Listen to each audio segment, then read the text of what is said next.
सबसे पहले जलवा ढारे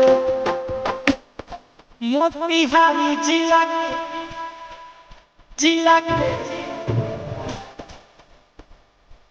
सबसे पहले जलवा ढारे आहारा छपरा जिला बेतिया शिवहर सीतामढ़ी जिला खगड़िया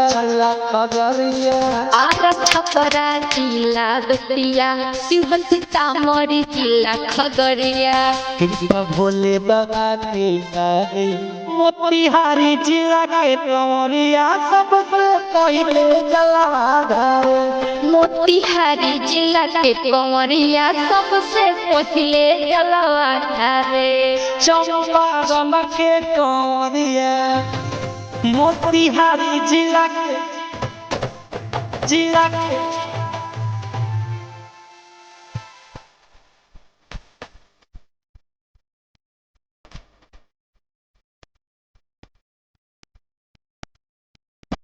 कोयले कृपा बैजू के ऊपर बैजूनाथ पूजैले हो भोलेनाथ के महिमा निराला सबके श्रद्धा पूरैले हो कोयले कृपा बैजू के ऊपर बैजूनाथ पूजैले हो भोलेनाथ के महिमा निराला सबके श्रद्धा पूरैले हो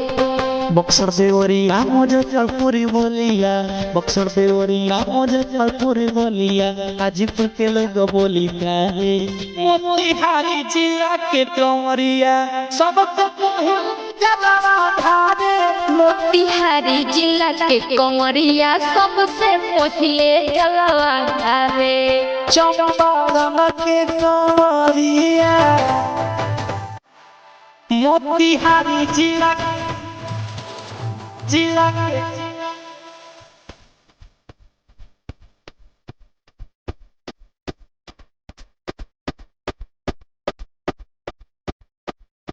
रंजित रवाना के चर्चा बसुनो जिला चंपारण के नाम से कान्हे गंवर लेके चले राम सिंह लालू रूप सवार साथ में